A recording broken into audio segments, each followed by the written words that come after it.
Hello students, welcome to railway and police আড্ডা 24/7 Bengali. আড্ডা 24/7 Bangla railway and পুলিশের official YouTube চ্যানেলে তোমাদের সকলকে স্বাগত জানাই। আশা করি সকলে ভালো আছে এবং সুস্থ আছে। সকলকে জয় গুরুদেব, জয় বড়মা। আজকের ভিডিওটা বিশেষত মেয়েদের জন্য। যে সমস্ত বোনেরা আমার এই ভিডিওটা দেখছো তারা অনেকেই জানো যে রাজ্য পুলিশের কোন কোন দপ্তরে মেয়েদের নিয়োগ করা হয় এবং তাদের কি ফ্যাসিলিটিস থাকে, কি কি থাকে না থাকে সেটা তোমরা অনেকেই জানো। এবার নতুন সরকার আসার পর কিছু নতুন ব্যাটালিয়ন অ্যানাউন্স হয়েছে, যেটা হচ্ছে গিয়ে আগে যেরকম আমাদের দুর্গা বাহিনী ছিল সেরকম এখন রয়েছে মাতঙ্গিনী হাজরা ও রানী শিরোমণি ব্যাটালিয়ন। এখানে কত শূন্যপদ রয়েছে, কি থাকবে না থাকবে, কোন পদে কতটা কি নিয়োগ হবে এবং কোন কোন পোস্টগুলো তোমাদের জন্য বেস্ট, সেগুলো আমরা আজকের এই ভিডিওতে আলোচনা করব।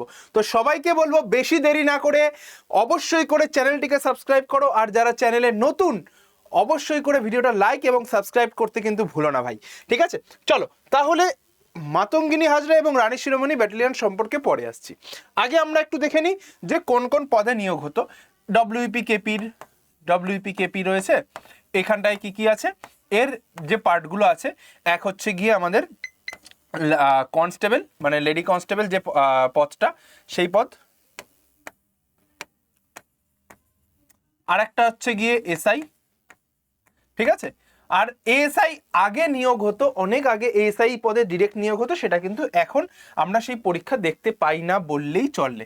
তো আমরা কনস্টেবল, এসআই এদের আমরা ভ্যাকেন্সি কিন্তু পাই ডব্লিউপি কেপিতে, মানে WP SI, KP SI, WP constable, KP constable, এগুলো আমরা রেগুলারলি পেয়ে থাকি। কিন্তু নতুন সরকার আসার পর আরও নতুন নতুন কিছু শূন্যপদ অ্যাড করেছে, সেগুলো কি অ্যাড করেছে থাকবে এই ভিডিওতে। তাহলে সবাইকে বলবো ভিডিওটা এক মুহূর্ত স্কিপ না করে শেষ পর্যন্ত দেখো, আর চ্যানেলে যারা নতুন অবশ্যই করে সাবস্ক্রাইব বাটনটা আগে প্রেস করো ভাই।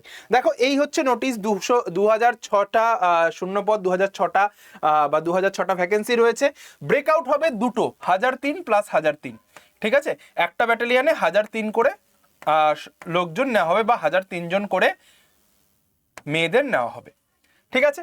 এবার এই 1003 জন মেয়ে যারা থাকবে তাদের কোন কোন পোস্ট থাকবে আমি তোমাকে পুরো এক একটা ধরে ধরে দেখিয়ে দিচ্ছি। দেখো, কনস্টেবল থাকবে 670, ড্রাইভার থাকবে 64, এসআই থাকবে 43, ইন্সপেক্টর থাকবে 19, এএসআই থাকবে হচ্ছে 146, গ্রুপ ডি থাকবে হচ্ছে গিয়ে group D clerk 27, LDC lower division clerk থাকবে 5, আর এছাড়াও কর্মবন্ধু নেওয়া হবে হচ্ছে গিয়ে 6।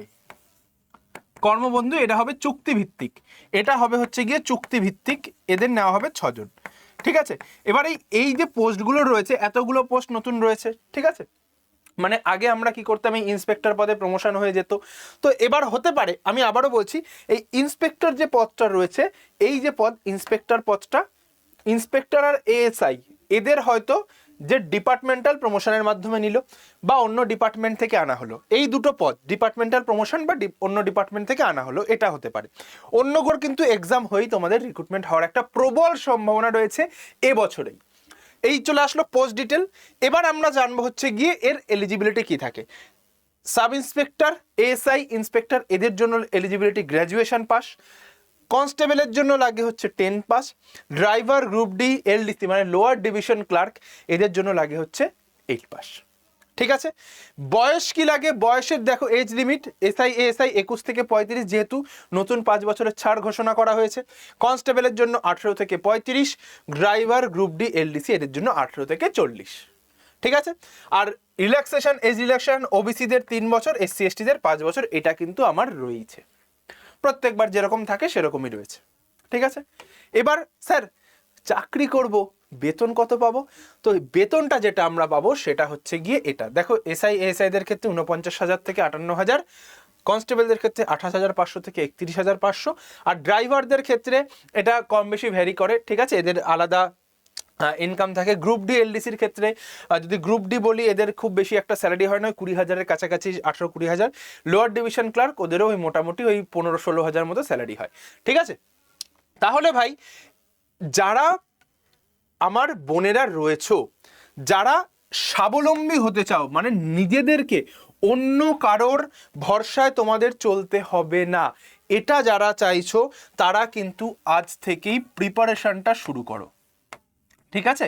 প্রিপারেশনটা শুরু করো তারা কিন্তু আজ থেকে, যে আমার কাছে সুযোগ আছে, আমি কেন এই সুযোগটা হাতছাড়া করব? কেউ আছো গ্র্যাজুয়েশন, কেউ আছো গ্র্যাজুয়েশন পড়ছো, কেউ আছো কলেজ যাচ্ছ, কেউ আছো বিভিন্ন সরকারি বেসরকারি সংস্থায় চাকরি করো, এরকম প্রচুর বোনেরা আমার রয়েছে। তো আমি তাদের বলবো এবার কিন্তু সজাগ হওয়ার সময় রয়েছে। এছাড়াও শুধুমাত্র এটা নয়, অন্যান্য সরকারি চাকরিতে কিন্তু তোমাদের 33% রিজার্ভেশন রয়েছে। আমি জানি না এটা কিন্তু আমার মতে, আমি জানি না, আমি হ্যাঁ তোমাদের জন্য ভিডিও বানাচ্ছি, কিন্তু আমার ভাইদের জন্য আমার বলতেই হবে, এটা কিন্তু আমার মতে হওয়া একেবারে উচিত হয়নি। ঠিক আছে, আমার মতে এটা কিন্তু একেবারে হওয়ার উচিত হয়নি, বিশেষ করে জেনারেল ভাইদের জন্য আমার। তো এটাই আমি প্রতিবাদ জানাচ্ছি, কারণ লেডি কনস্টেবল ভ্যাকেন্সি আগেও শুধুমাত্র মেয়েদের জন্য ভ্যাকেন্সি আগেও বেরিয়েছে, এবারও অ্যানাউন্স করেছে, মানে এই সরকার যে এসছে মেয়েদের কিন্তু প্রচুর সুযোগ সুবিধা দিচ্ছে। হ্যাঁ, তোমাদের পক্ষেও আমি রয়েছি, কিন্তু আমি আমার ভাইদের হাতটা কোনোভাবেই ছাড়তে পারবো না। তো এটাই আমি বলছি, তোমরা প্রিপারেশন শুরু করো, এবং আমার ভাইদের জন্য আমি বলছি যে তোমরাও এমনভাবে পড়াশোনা করো, এমনভাবে পড়াশোনাটা করো, তোমার ধারে পাশে অন্য কেউ ঘেঁষতে আসতে গেলে, প্রত্যেকটা জেনারেল ছেলেদের বলছি, ভাইদের বলছি, তোমার ধারে পাশে যদি আসতে হয় তাহলে কিন্তু তাদের একদম সেই লেভেলের লড়াই করে আসতে হবে। মানে কাট অফটা এমন লেভেলে নিয়ে যাব, অন্যান্যদের সেই কাট অফ তুলতে যেন চোখের জল বেরিয়ে যায়। এইভাবে জেনারেল ভাইরা পড়াশোনা করো। মেয়েদের যেটা বলছি যে দেখো, 2006খানা ভ্যাকেন্সি রয়েছে, যে কোনো সময় কিন্তু তোমার চলে আসতে পারে নোটিফিকেশন। দেখো খুব শীঘ্রই কিন্তু বিজ্ঞপ্তি বেরোবে, এখানটায় লেখা রয়েছে খুব শীঘ্রই বিজ্ঞপ্তি বেরোবে, নতুন করে দরখাস্ত নেওয়া শুরু হবে। দেখো এখানটায় লেখা রয়েছে 6টি বিভিন্ন পদে নতুন করে দরখাস্ত নেওয়া হবে। ক্লিয়ার? তার মানে একটা বড় সুযোগ কিন্তু রয়েছে। তাহলে যারা মনে করছো যে ভাই আমি আজ থেকে প্রিপারেশন করব, আমি আজ থেকেই শুরু করব, তাদের বলছি তারা এই নাম্বারটাতে হোয়াটসঅ্যাপে হাই পাঠাও, দিয়ে এই যে WBP কেপির গ্রুপটা রয়েছে এই গ্রুপটাতে জয়েন করে যাও। ঠিক আছে, আমি কথা দিয়েছি সিলেকশন আমি এই গ্রুপ থেকেই দেব। এই গ্রুপে যারা জয়েন হবে, আমার কথা শুনে যারা চলবে, সিলেকশন নিশ্চিত পাবেই পাবে। ঠিক আছে, আর এই মুহূর্তে কোনো ব্যাচে ভর্তি হওয়ার দরকার নেই, এই মুহূর্তে হয়েও না। 5 দিন, আমি বলছি 5 দিন টাকা জমাও, 5 ডেজ, 5 দিন টাকা জমিয়ে নাও।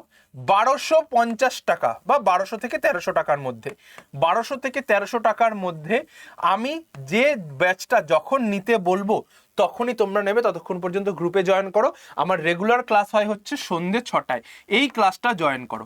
রেগুলার ক্লাস হয় হচ্ছে আমার সন্ধ্যে 6টায়, এই ক্লাসটা তোমরা জয়েন করো 6 PM এ। এইখানটায় তুমি আসো, আমার ক্লাস দেখো, তারপরে তুমি যে কোনো ব্যাচের কথা ভেবো। আদারওয়াইজ কোনো ব্যাচ, কোনো বই কিচ্ছু কিনবে না। আমি কোনো ব্যাচ বা বই বিক্রি করতে আসিনি ভাই, আমি তোমাকে ইনফরমেশনটা দিতে এসেছি যে আসো তুমি এখানটায় দেখো, তোমার কাছে পোস্ট ডিটেলস রয়েছে, এতগুলো পোস্টে নিয়োগ রয়েছে, তোমার কাছে এলিজিবিলিটি রয়েছে এত।